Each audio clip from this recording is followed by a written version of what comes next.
Hello friends, स्वागत है आप सभी का अपने YouTube channel study for one day exam में। हम लोग सॉल्व कर रहे हैं यूपी ट्रिपल एस से संबंधित जितनी भी परीक्षाएं हुई हैं और उनमें पूछे गए प्रश्नों की सीरीज। और उन प्रश्नों में जो है हम सॉल्व कर रहे हैं भारतीय राज्य व्यवस्था की यह दूसरी सीरीज है।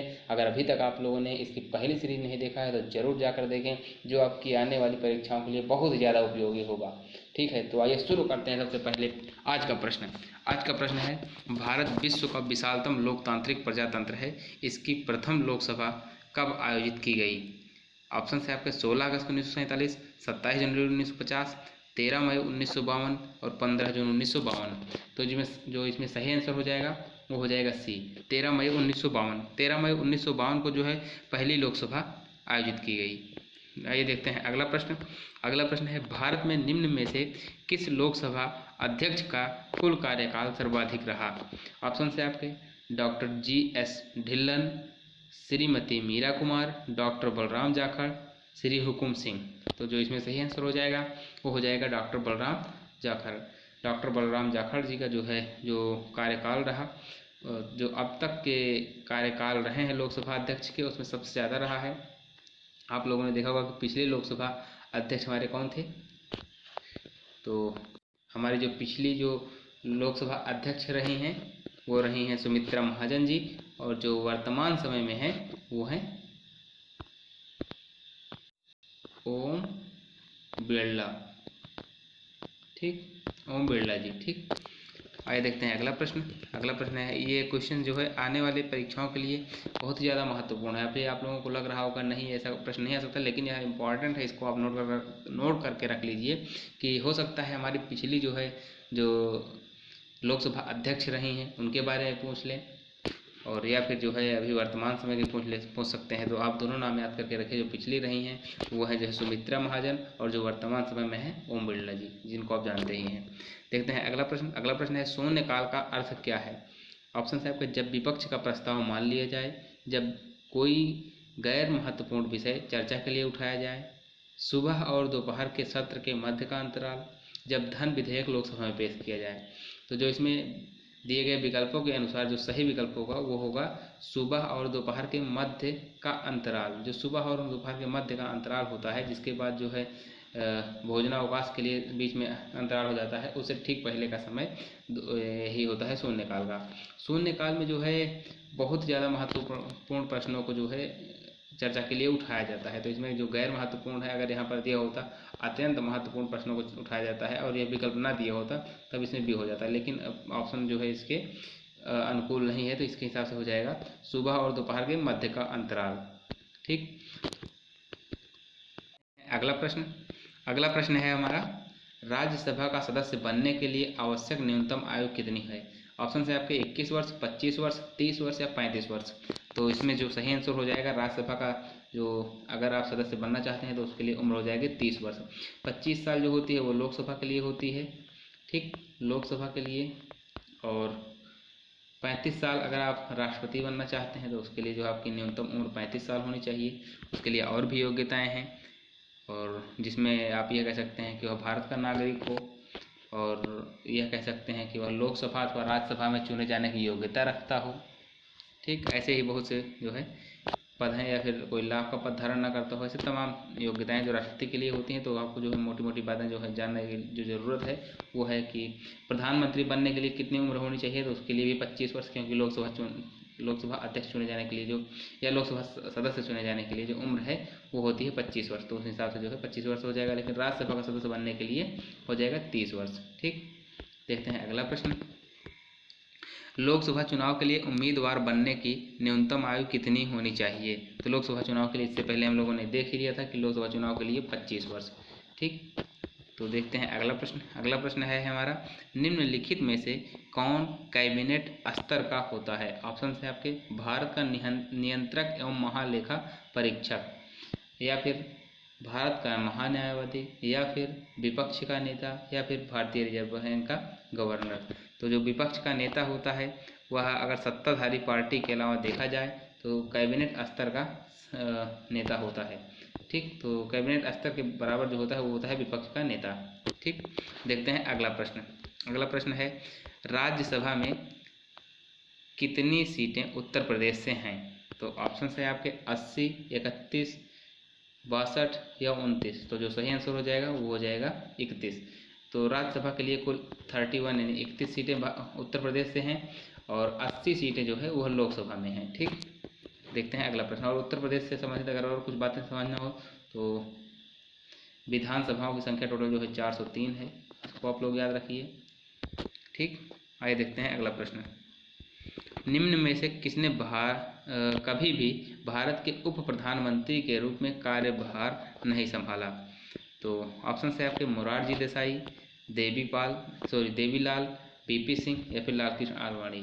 तो जो इसमें सही आंसर हो जाएगा वो हो जाएगा बीपी सिंह। बीपी सिंह जो है 89 से वही 90 के आसपास जो है भारत के प्रधानमंत्री रहे हैं। उन्हीं के कार्यकाल के दौरान जो है देवी लाल को जो है उप प्रधानमंत्री चुना गया था। तो ये भी उप प्रधानमंत्री के रूप में देवी लाल भी रहे हैं, मोरारजी देसाई भी रहे हैं और लालकृष्ण आडवाणी भी रहे हैं। तो जिसमें सही विकल्प हो जाएगा वो हो जाएगा बीपी सिंह।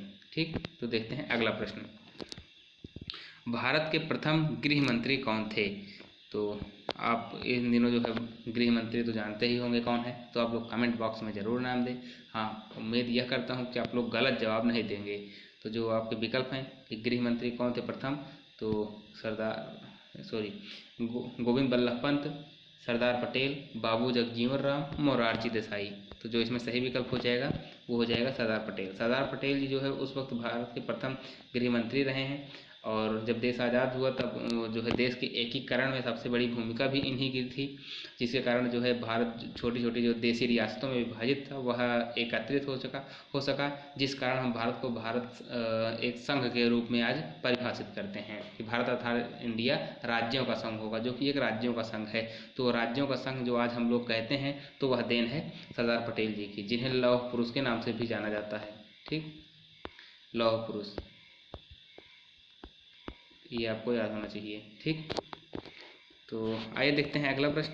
अगला प्रश्न है और इसमें एक विकल्प और ये भी है, अगर आप उत्तर प्रदेश की परीक्षा दे रहे हैं तो गोविंद बल्लभ पंत के बारे में भी थोड़ी जानकारी आपको होनी चाहिए। गोविंद बल्लभ कौन थे?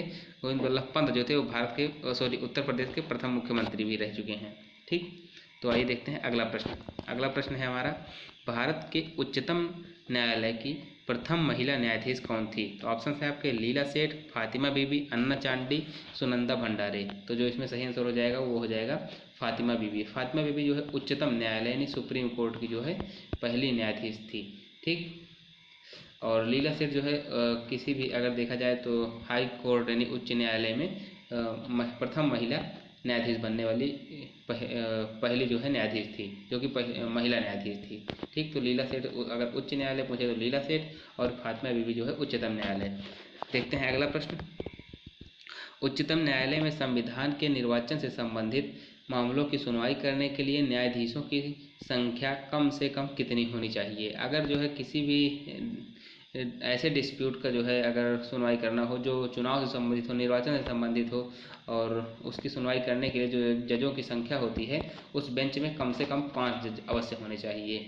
तो इसमें से सही विकल्प हो जाएगा ऑप्शन नंबर डी। ठीक, तो आइए देखते हैं अगला प्रश्न। अगला प्रश्न है, विश्व का विशालतम न्यायिक प्राधिकरण है?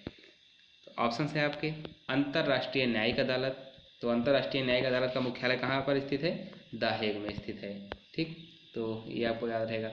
इसी के साथ तो आइए देखते हैं इसमें जो है अगले विकल्प क्या क्या हैं। तो विश्व का विशालतम न्यायिक प्राधिकरण जो है अंतर्राष्ट्रीय न्यायिक अदालत, इलाहाबाद हाई कोर्ट, भारत का सुप्रीम कोर्ट या UNLOS मतलब कि ठीक UNC यहाँ पर C है बीच में, अनक्लॉज इसको कहा जाता है। ठीक, इसको हम ऐसे लिख सकते हैं UNCLOS अनक्लॉज इसे कहा जाता है, जो कि इसका जो है जो फुल फॉर्म है इसका यूनाइटेड नेशन कन्वेंशन या फिर United Nation Convention on the Law of the. ठीक, यानी कि सामुद्रिक नियमों से संबंधित जो डिस्प्यूट होते हैं वो जो है इस नियम के आधारित होते हैं, यानी कि UNCLOS के आधार पर। तो सबसे बड़ा न्यायिक प्राधिकरण विश्व का अगर देखा जाए तो सबसे बड़ा न्यायिक प्राधिकरण विश्व का है Allahabad high court. Allahabad high court में जो है 2015 तक अगर देखा जाए तो 195 जजों की संख्या टोटल थी। ठीक। वर्तमान में जो है इनकी संख्या इससे प्लस ही होगी। अभी एग्जैक्ट डाटा मुझे याद नहीं है, तो आप लोग इसको जो है गूगल कर लीजिएगा, या फिर मैं आने वाले वीडियो में इस पर जो है ज़रूर डिस्कस करूँगा, या फिर जब हम न्यायाधीश के बारे में पढ़ रहे होंगे, जब विस्तार से संविधान के बारे में हम पढ़ रहे होंगे, उसमें न्यायाधीश का जब जिक्र आएगा उसमें हम बढ़िया से इसको जो है तब तक नया डाटा तैयार करके रखेंगे, उसमें जो है ज़रूर आपको बताएंगे। तो इसका जो सही आंसर हो जाएगा वो हो जाएगा Allahabad high court. Allahabad high court ना कि भारत का बल्कि विश्व का सबसे ज़्यादा विशालतम न्यायिक प्राधिकरण है। ठीक, तो ये आशा करता हूँ समझ में आ गया होगा आप लोगों को। और इसके बारे में अगर थोड़ा सा और देख लें तो अंतर्राष्ट्रीय न्यायिक अदालत में जो टोटल जजों की संख्या है वो जो होती है, टोटल जजों की संख्या 15, और सुप्रीम कोर्ट में जो जजों की संख्या है वो है 31 है शायद, हाँ 31 ही है। और इलाहाबाद हाई कोर्ट में जो है अभी आप लोगों को बताया है कि 195 2015 में थी, तो वर्तमान में भी डाटा अपडेट नहीं है, शायद उतनी 195 होगी, लेकिन आप लोग गूगल करके जरूर देख लीजिएगा एक बार। ठीक, तो आइए देखते हैं अगला प्रश्न। वर्तमान समय में भारत में कुल कितने उच्च न्यायालय हैं? ऑप्शन से आपके 26, 25, 24 या 23। तो इससे पहले जो है 24 थे, लेकिन वर्तमान समय में जो आंध्र प्रदेश की जो भावी राजधानी है, 2024 में जो राजधानी होने वाली है अमरावती, 2024 जो है जिसको मान्यता दे दी जाएगी, वहाँ पर एक हाई कोर्ट की स्थापना की गई है। तो भारत में जो है अब टोटल उच्च न्यायालयों की संख्या कितनी हो गई है? 24 + 1 यानी कि ऑप्शन बी आपका, यानी 25। ठीक, तो टोटल जो है भारत में कुल कितने उच्च न्यायालय हैं? 25। ठीक, और ये कहाँ पर खोला गया है? तो आंध्र प्रदेश की जो भावी राजधानी है अमरावती। ठीक, इस वर्तमान समय में आंध्र प्रदेश की राजधानी कौन सी है? यानी हैदराबाद। हैदराबाद जो है तेलंगाना के विभाजित हो जाने से जो है 2 राज्यों की राजधानी बन चुका है, एक जो है आपका तेलंगाना और दूसरा आंध्र प्रदेश। आइए देखते हैं अगला प्रश्न। अगला प्रश्न है राज्यपाल के संदर्भ में कौन से कथन सत्य हैं? ऑप्शन है आपके, वह राज्य विधान परिषद के 1/4 सदस्यों को मनोनीत करता है। दूसरा है विकल्प, वह एंग्लो इंडियन समुदाय से राज्य विधानसभा के लिए सदस्यों को नामित करता है। सॉरी, यहाँ पर जो है एक मिसप्रिंट हुआ है। मिसप्रिंट यहाँ पर ये हुआ है कि जो संख्या है ये यहाँ पर सदस्यों को, यानी कि 2 सदस्यों यहाँ पर होना चाहिए था, तो यहाँ पर आप लोग करेक्ट कर लीजिएगा इसको। 1 मिनट। हाँ, अब जो है तो इसमें जो सही आंसर हो जाएगा, फिर से एक बार हम आप क्वेश्चन पढ़ लेते हैं कि राज्यपाल के संबंध में कहा गया है, राज्यपाल के संदर्भ में कौन से कथन सत्य हैं? ठीक, तो इसमें कहा गया है वह राज्य विधान परिषद के 1/4 सदस्यों को मनोनीत करता है, तो ये जो है गलत हो जाएगा, क्योंकि वह राज्य विधान परिषद के 1/6 सदस्यों को मनोनीत करता है। ठीक, और दूसरा है वह एंग्लो इंडियन समुदाय से राज्य विधानसभा के लिए 2 सदस्यों को नामित कर सकता है। तो इसमें जो सही आंसर हो जाएगा वो हो जाएगा उपर्युक्त में से कोई नहीं, क्योंकि जो है जो राज्यपाल होता है वह विधानसभा के लिए केवल एक सदस्य को नामित कर सकता है, तो इसमें से उपर्युक्त में से कोई नहीं। ठीक, तो विधान परिषद में 1/6 सदस्यों को नामित करते हैं राज्यपाल, और विधान सभा में जो है केवल एक सदस्य को नामित कर सकता है। ठीक, आइए देखते हैं अगला प्रश्न, जो कि आज के टेस्ट सीरीज का, या फिर कह सकते हैं प्रीवियस ईयर जो सॉल्व कर रहे हैं हम यह श्रृंखला पिछले प्रश्न पत्रों की, उसका यह आखिरी प्रश्न होगा। प्रश्न है हमारा, प्रश्न को पढ़ने से पहले हम आप लोगों से एक विनम्र निवेदन करना चाहेंगे, अगर अभी तक आपने हमारे YouTube channel study for one day exam को सब्सक्राइब नहीं किया है तो प्लीज़ सब्सक्राइब जरूर करें, जिससे हमें भी मोटिवेशन प्राप्त हो और आने वाले वीडियो की गुणवत्ता जो है हम और अच्छी तरीके से सुनिश्चित कर पाएँ। तो इसका जो आइए देखते हैं अगला प्रश्न, जो हमारा लास्ट प्रश्न है, भारत के संविधान के किस अनुच्छेद के अधीन राज्यों के राज्यपाल को अध्यादेश जारी करने का अधिकार होता है? तो राज्यों के जो राज्यपाल होते हैं उनको अनुच्छेद 213 के अंतर्गत जो है अध्यादेश जारी करने का अधिकार होता है, और 213 को अगर जो है हम ऐसे लिख दें 123, तो 123 के अंतर्गत जो है भारत का राष्ट्रपति यानी कि प्रेसिडेंट, ठीक, राष्ट्रपति जो है अध्यादेश जारी कर सकता है। तो ये आप लोग जरूर याद करके रखिएगा कि अनुच्छेद 123 के अंतर्गत राष्ट्रपति जारी करता है, और यानी कि राष्ट्रपति, और 213 के अंतर्गत जो है राज्यपाल जारी करता है। ठीक, अध्यादेश जारी करने की शक्ति जो है राज्यपाल और राष्ट्रपति दोनों के पास होती है। तो आशा करता हूँ आप लोगों को यह वीडियो हेल्पफुल ज़रूर लग रहा होगा, और आने वाले एग्ज़ाम में जो है इससे ज़रूर आपको क्वेश्चन देखने को मिलेंगे। और अगर आप लोगों को वीडियो पसंद आया है तो प्लीज़ ज़रूर लाइक करें, चैनल को सब्सक्राइब नहीं किया है तो सब्सक्राइब करें और फ्रेंड्स के पास ज़्यादा से ज़्यादा शेयर करें। धन्यवाद।